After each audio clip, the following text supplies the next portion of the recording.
जय हिंद दोस्तों। आज का सेकंड पार्ट है अनुवांशिकी का। कल एक पार्ट हो चुका है वो अनुवांशिकी। इससे थोड़ा सा क्वेश्चन पूछ लेते हैं। अनुवांशिकी के पिता कौन है? अनुवांशिकी के पिता मेंडल। मेंडल ने बताया था। ठीक है, आज तुम लोग बताते हैं गैमेट शुद्धता। गैमेट शुद्धता क्या आता है? तुम लोग को बता चुके हैं गैमेट मतलब होता है क्या। हम मेरे ख्याल तुम लोग भूल भी गया होगा। ठीक है, गैमेट गैमेट शुद्धता। देखो गैमेट मतलब क्या होता है। जैसे गैमेट होता है दो प्रकार का, एक होता है नर गैमेट और एक होता है मादा गैमेट। तुम लोग जानता होगा, पढ़ाए होंगे। एगो क्या होता है नर, एगो मादा। यही होता है, नर और मादा होता है। और इसको कहा जाता है नर युग्मक, और इसको क्या कहा जाता है मादा युग्मक। क्या कहता है मादा युग्मक। इसको नर युग्मक, इसको क्या कहता है मादा युग्मक। ठीक है, जब ये आपस में तो मिक्स करेगा, मतलब ये आपस में जब मिक्स करेगा तब बनाएगा तुम्हारा जाइगोट। क्या बनाएगा? जाइगोट यानी युग्मनज। युग्मनज बनेगा। फिर आगे जाके ये क्या बनेगा? भ्रूण बनेगा। फिर आगे जाके बच्चा बनेगा। तुम लोग ये सब पहले बता चुके हैं। बता चुके हैं ना? बता चुके थे। ठीक है, कोई दिक्कत? यही कहा जाता है गैमेट शुद्धता का नियम। मतलब एक नर भाग हो मादा भाग हो, जब वो आपस में मिलता है तभी तो बनेगा। क्या हम लोग कोई सोचे नर और नर मिलके अच्छी हो सकता है? यानी ये नर गैमेट मिलके दो को नर गैमेट मिला देंगे, क्या उससे संतान हो सकता है? नहीं हो सकता है। दोनों के लिए क्या चाहिए? अलग अलग चाहिए, नर और मादा चाहिए, तभी ये तुम्हारा क्या बनेगा? ये मुनज बनेगा, यानी क्या कहते हैं जाइगोट बनेगा। फिर तुम्हारा क्या भ्रूण बनेगा, फिर जाके क्या तुम्हारा क्या आएगा? संतान होगा। कोई दिक्कत? नहीं दिक्कत। कोई दिक्कत? चलो ठीक है। इसी कहा जाता है गैमेट शुद्धता का नियम। अच्छा बताओ, एक चीज तुम लोग पूछते हैं, क्या हमेशा समय के साथ साथ कोई चीज परिवर्तन होता है कि नहीं होता है? होता है। जैसे होता है, आज से जो 10 साल या 5 साल पहले जो चीज था वो आज है नहीं। कहने का सेंस, आज से 10 साल पहले एक गाड़ी देखते हैं, तो पहले गाड़ी बना होगा सपोज करो, तब सोचो गाड़ी कैसा होगा, कैसा होगा। अब देखो एक से एक डिस्क ब्रेक आ गया है, ये आ गया है, मतलब एक से एक फैसिलिटी आ गया है। आज का लड़का ऐसे करता है, आईना को ऐसे घुमा देता है आगे तरफ। इमोशन नहीं करना चाहिए, उससे क्या एक्सीडेंट हो जाता है। आईना दिया है किस लिए? ताकि पीछे गाड़ी को हम लोग क्या करें, देख सके। ठीक है, इसी तरह जब ये जो आनुवांशिकता का खोज किया गया, सबसे पहले खोज किसने किया? मेंडल ने। इसीलिए उनको क्या कहा था? जेनेटिक्स का फादर कहा जाता है, यानी पिता कहा जाता है। लेकिन आखिरकार उनमें भी तो कुछ ना कुछ कमियां रही होगी। और छोड़ोली बात है, एक चीज धीरे धीरे क्या रिफॉर्म होता है। मान लो हम लोग जब पढ़ना शुरू करते हैं कि एक ही बार में विद्वान बन जाते हैं? पहले क ख सीखते हैं, फिर हिंदी पढ़ना सीखते हैं, फिर मार खाते हैं सर से, फिर धीरे धीरे पढ़ना सीखते हैं। उसी प्रकार इसमें भी होता है। सब इसका सबसे पहला खोज किसने कर दिया था? मेंडल ने। लेकिन जो मेंडल थे वो प्रॉपरली कुछ ना कुछ मिस्टेक छोड़ दिए थे। तो इनका जो गलती था, इनको आके सुधारने का जो काम किए उन्होंने किया था टीएच मॉर्गन ने। क्या किया था? टीएच मॉर्गन ने। क्या नाम था उनका? TH Morgan. टीएच मॉर्गन ने। टीएच मॉर्गन जो थे उन्होंने क्रोमोसोम का सिद्धांत दिया। क्रोमोसोम यानी जिसको हिंदी में कहा जाता है गुणसूत्र।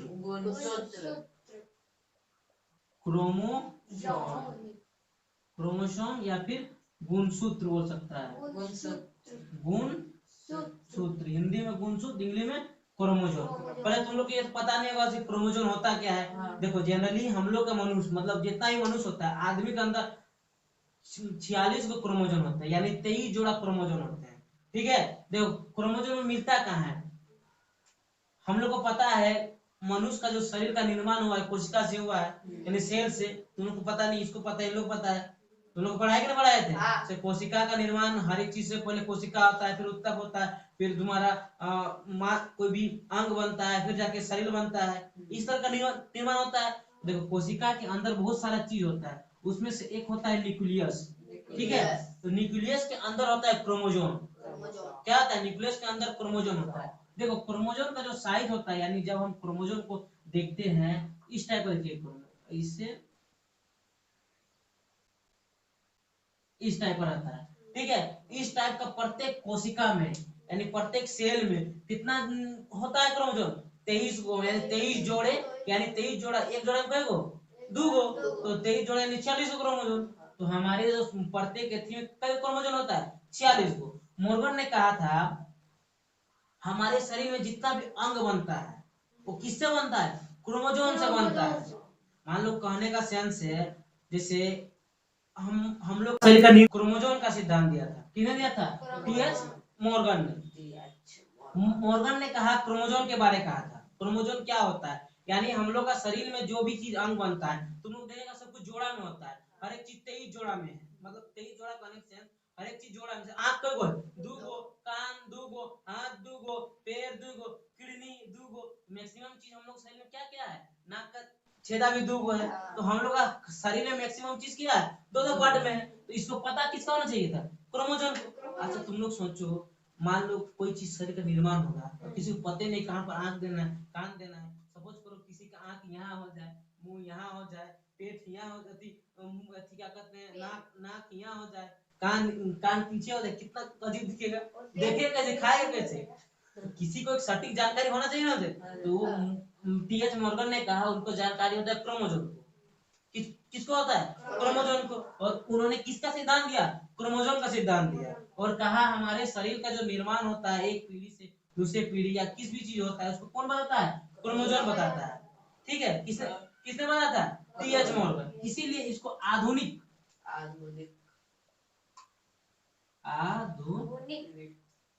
आधुनिक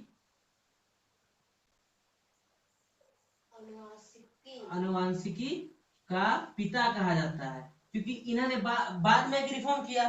पहले तो रिफॉर्म मेंडल ने कर दिया था, लेकिन बाद में किया। अगर तुम लोग से पूछेगा अनुवांशिकी का पिता मेंडल, लेकिन अगर आधुनिक अनुवांशिकता का पिता तो कौन हो गए? TH Morgan. टीएच मॉर्गन ने किसका सिद्धांत दिया था?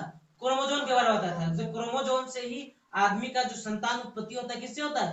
क्रोमोसोम से होता है। चाहे पेड़ में हो, पौधा में हो, या फिर जानवर में हो, आदमी में हो, किससे होता है? क्रोमोसोम से होता है। किसने बताया था? टीएच मॉर्गन ने। किसने बताया था? टीएच मॉर्गन ने। कोई दिक्कत किसी को? नहीं। देखो अब बताओ, क्या हमेशा यहीं तक आदमी रहेगा? नहीं। आदमी से दलित कोई नहीं, वो हमेशा चेंजिंग करते रहता है, खोजते रहता है। नहीं कैसे हो सकता है, और तरह खोजते हैं। तो आदमी लोग इसको और इसको देखो, ऐसा नहीं ना और खिंचाएगा, ऐसा लगे इसको पूछा लेकर टान देंगे तो टान जाएगा। तो हो सकता है, नहीं हो सकता है। तो आदमी लोग और टानने लगा। ठीक है, तो आया किसका खोज हो गया? जीन का। देखो इसको टानते गए तो हमको क्या क्या मिल गया? जीन मिल गया। क्या मिल गया? जीन। तो जीन का जो खोज किया था उनका नाम था जोहानसन। जोहानसन ने किसका बात बताया था? जीन का। से जीन होता क्या है, मतलब सबसे पहले देखो टीएच मॉर्गन ने तो कहा थी, मेंडल ने कहा था अनुवांशिकता गुण जो होता है मादा और नर से जाता है। किसने कहा था? मेंडल ने। उसके बाद जो टीएच मॉर्गन आया उन्होंने क्या था? क्रोमोसोम को कहा दिया। लेकिन जब जोहानसन आया, नहीं क्रोमोसोम नहीं करता है, कौन करता है? वाला जीन करता है। ठीक है, किसने कहा? टीएच थी जोहानसन ने। जोहानसन का नहीं, जीन होता है। तो जीन होता है जो एक पीढ़ी का गुण दूसरे पीढ़ी में पहुंचाने का काम कौन करता है? जोहानसन करता है। मतलब जोहानसन बोलते हैं जीन करता है। समझ में आया कुछ? एक पीढ़ी से दूसरे पीढ़ी का काम पहुंचाने की कौन करता है? जीन करता है। किसने बताया था? जोहानसन। देखो तुम लोग भूल रहे एग्जाम में, तो इसको याद रखने का तरीका जी से जीन, जैसे जोहानसन जोड़ेगा तब ना जीन मिलेगा। और उसको खोदा, देखो इसको टान दिया आगे तक, तो क्या मिल गया? जीन।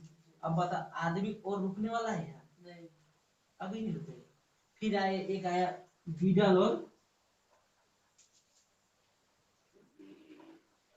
और टेंडम। ठीक, उन्होंने कहा एक जीन और एक एंजाइम।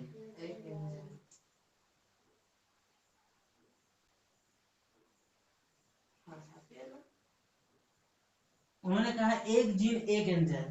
कहने का सेंस देखो, जीन जो ऐसे होता है इस आकार का होता है, आगे बढ़ते गए जब इसको टाना, इसको जब टाने पूरा लदरी से निकलेगा। तो उन्होंने कहा प्रत्येक जीन जो होता है, प्रत्येक जीन में एक एंजाइम होता है। कहने का सेंस देखो इस टाइप का कहा उन्होंने, इस टाइप को देखो यहाँ से इसको कहा, इसका एंजाइम कहा, यहाँ भी एक एंजाइम होगा, एंजाइम ठीक है।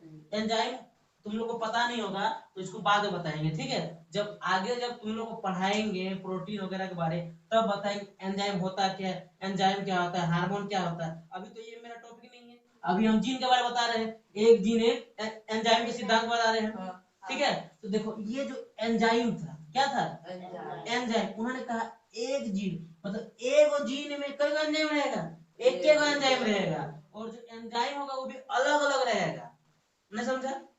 मतलब ये एंजाइम और ये एंजाइम अलग रहेगा। कहने का सेंस एक नमक का घोल ले लेते हैं और एक चीनी का घोल लेते हैं और दू को सामने सामने छोटा छोटा गिलास में रख देंगे, तो बता कि जब दोनों को टेस्ट करेंगे दोनों का टेस्ट एक होगा, नहीं होगा। नमक वाला नमकीन लगेगा, चीनी वाला मीठा लगेगा, उस तरफ गुड़ का रख देते हैं तो गुड़ का टेस्ट कैसा रहेगा, अलग रहेगा। चीनी के मुकाबले गुड़ का टेस्ट अलग रहेगा, नहीं रहेगा, भले ही मीठा रहेगा उसका टेस्ट अलग रहेगा और चीनी का टेस्ट अलग रहेगा। उसी प्रकार जो इन्होंने कहा बीडल एंड टेडल ने कहा एक जीन एक एंजाइम, मतलब एक जो जीन होता है, एक जीन का जो एंजाइम होता है वो दूसरे जीन के एंजाइम से भिन्न होता है, अलग। देखो इसका रियल लाइफ में यूज कैसे होता है, जैसे इन्होंने बताया ये इसलिए होता है। बता एक आदमी का शक्ल दो आदमी से मिल सकता है, नहीं मिल सकता। मान लो कोई बच्चा दो जुड़वे पैदा हो गया, क्या दोनों का एक ही गुण रहता है, क्या दोनों का फिंगरप्रिंट साथ मैच कर जाएगा, दोनों का आंख मैच कर जाएगा। इसीलिए तो देखो आधार कार्ड में किसका लिया जाता है, फिंगरप्रिंट, आंख का लिया जाता है, आंख का कैसे स्कैन किया जाता है, क्यों सबका चीज क्या आता है, अलग आता है। हर एक आदमी का फिंगरप्रिंट कभी मैच नहीं कर सकता है, क्यों, किसने बताया था, बीडल और टेडल ने। बीडल और टेडल ने कहा एक जीन एक एंजाइम, मतलब जो जीन का गुण रहेगा वो दूसरे जीन से क्या होगा, मैच नहीं करेगा, नहीं समझ में आया, अलग रहेगा, अलग रहेगा। मतलब एक अंग का काम जो रहेगा वो दूसरे अंग से क्या रहेगा, भिन्न रहेगा, कभी वो क्या आपस में मैच नहीं कर सकता है। अगर मैच कर देगा दिक्कत हो जाएगा। किसने कहा था, बीडल और टेडल। क्या अब बता सकता है आदमी यहाँ भी रुके, नहीं रुके, ठीक है। इसके बाद आए जो भारतीय वैज्ञानिक थे जिनका नाम था हरगोविंद खुराना।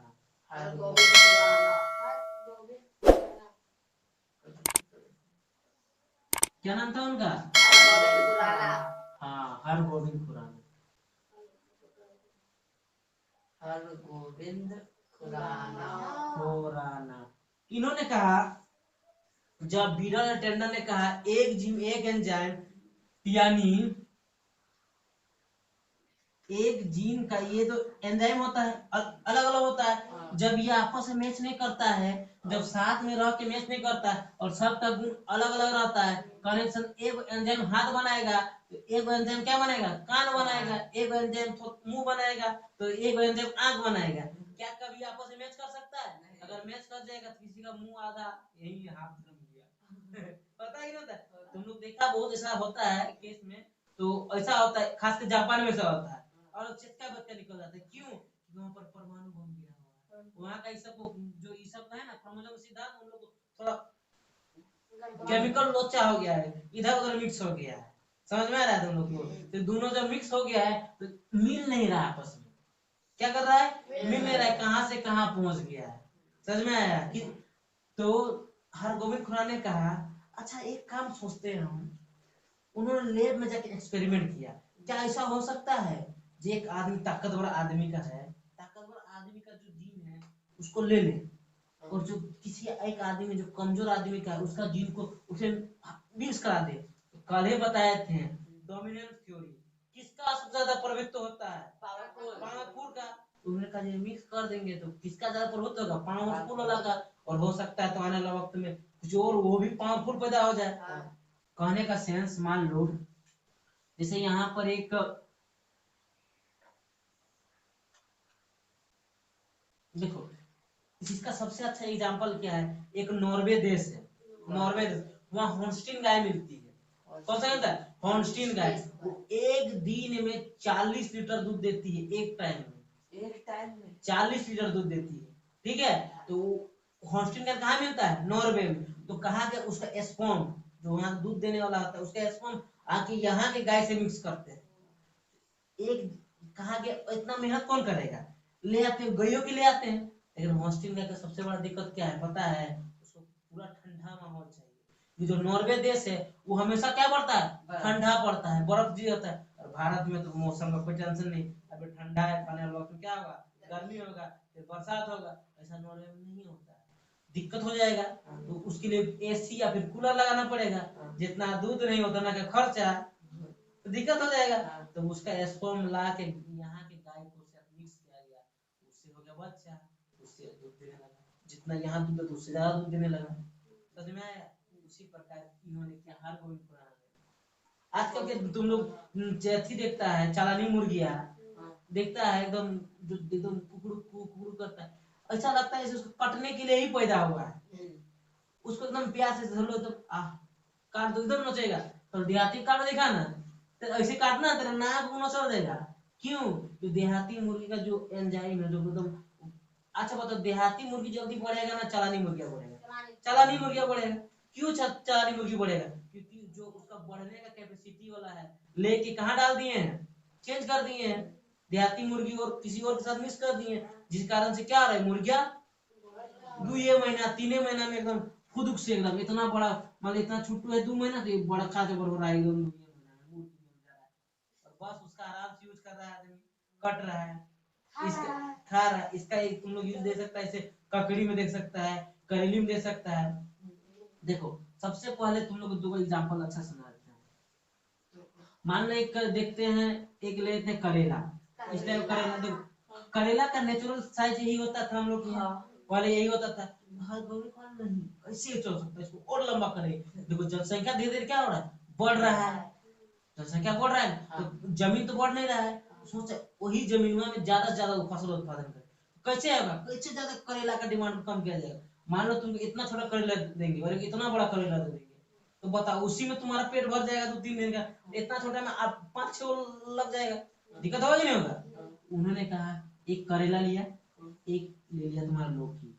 लौकी का साइज क्या था, लंबा होता है। और ही पहले ही बीडल और किसने, बीडल और टेंडम ने कह दिया है एक जीन एक एंजाइम, ठीक है। इसका जो जीन था किसका, करेला वाला का जीन, करेला वाला के जीनवा को निकाला, देखते कौन करेला का लंबा करता है, ये वाला है, उसको पहचान लिया, नाम लिख दिया, कुछ नाम रख दिया, उसको अलग रख दिया, ठीक है। अब देखो लौकी वाला का कौन बढ़ता है, लौकी वाला बढ़ता है, देखो ये वाला बढ़ता है। अब देखो मिला के देखते हैं, तो पहले तुम लोग बता दिया डोमिनेंस थ्योरी, जिसका पावर ज्यादा प्रभुत्व उसी का, तो यहाँ इसको मिला दिया। अब देखो लौकी जो लथी आता है एकदम करेला, वो भी इतना बड़ा बड़ा आता है। इतना बड़ा तो नहीं आता है लौकी का इतना, लेकिन उतना ही लगभग लगभग साइज का आता है। इसका खोज किसने किया था, हरगोविंद खुराना। आजकल इसका खोज एथी में भी हो रहा है, आदमी में भी। देखो हम लोग महाभारत देखे हैं, महाभारत में हम लोग जानते थे भीम जो थे, भीम का 10,000 हाथी का बल था कि नहीं था। आदमी लोग सीरियस ले लिया है, ऐसा कैसे हो सकता है, आदमी में भी हो सकता है। तो सोच रहा हाथी का देखता है एंजाइम, हाथी के एंजाइम में तो कौन हाथी को ताकत देता है, वो वाला खोज रहा है। और आदमी का जो कौन वाला ताकत देता है उसको मिक्स करने की कोशिश कर रहा है। बता अगर ये चीज हो जाएगा तो दिक्कत हो सकता है आने वाला वक्त में। हालांकि भारत सरकार ने सिर्फ बैन लगा रखा है, इस टाइप खोज ना हो, मानवता के लिए खतरा हो जाएगा। पहले ही बता दिन डोमिनेंस थी तुम लोग को, जिसका पावर ज्यादा वही प्रभुत्व रहेगा, रहेगा रहेगा। तो देखो सपोज करो, मान लो जो कमजोर रहेगा और जो भयानक हाथी से ताकतवर रहेगा, कितनों लड़ जीत पाएगा। कि एक बार मारेगा, यहाँ मार लेता हुआ हवा से उठ ले बचा लो, दिक्कत होगा कि नहीं होगा। तो यही वाला कहा गया था, समझ गया। आज अनुवांशिकता का तुम लोग क्या करते, कंप्लीट कर देंगे। देखो आजकल इसका यूज कहाँ के आता है, हाइब्रिड बीज में क्या आता है, हाइब्रिड बीज में देखता है इतना छोटा ही खेत का है, उसी में भयानक इतना बड़ा बड़ा बाल देता है इतना। पहले का जब जो होता था ना, जो देहाती धान बोलते हैं हम लोग, देहाती धान में देखो बीड़ा पूरा भयानक भयानक होता, पोरा तो पूरा होता था, लेकिन धान बहुत कम। एक अभी जिस खेत में तुम अभी वर्तमान में जिस खेत में तुम अभी 20 काठ धान कर सकता है, उससे आज से 20 साल पहले जाएगा ना, 20 साल या 25 साल पहले उसमें 15 काठ धान होता था, कौन धान होता था। इसीलिए तब आदमी खाने के लिए तरसता था, दरिद्री बहुत था, आदमी कितनों जमीन है फिर भी देखता था साझा करता था। और अभी ऐसा हो गया है वही खेत है वो खेती भी नहीं कर रहा है, पूरा सादा दे रहा है, फिर भी खाने को जा रहा है। कितना चेंज है, क्यों? क्योंकि आजकल हाइब्रिड का जमाना हो गया। उसी को लेके भारत में क्या आ गया, हरित क्रांति भी आ चुका है। हरित क्रांति वो था, वो अलग टॉपिक है, ठीक है, वो कभी और किस दिन पढ़ाएंगे तुम लोगों को। ये बात समझ में आया? अनुवांशिक क्या है? अनुवांशिकता का पिता कौन थे? मेंडल। आधुनिक अनुवांशिकता का पिता किसे कहा जाता है? T H Morgan. कौन है? T H Morgan. इससे बोला है तुम लोग गधवा, समझाया ना अच्छा से?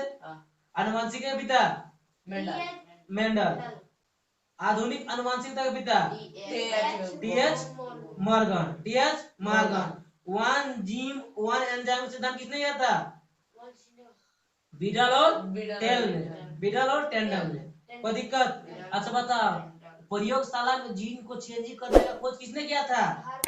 हरगोविंद खुराना ने। किसने किया था? हरगोविंद खुराना ने। कोई दिक्कत किसी को? आज का टॉपिक यही खत्म करते हैं। कल तुम लोग बताएंगे नया चीज, बताएंगे पहले मुर्गी है अंडा, ठीक है? कल बताएंगे तुम लोग उत्प्रेरकता से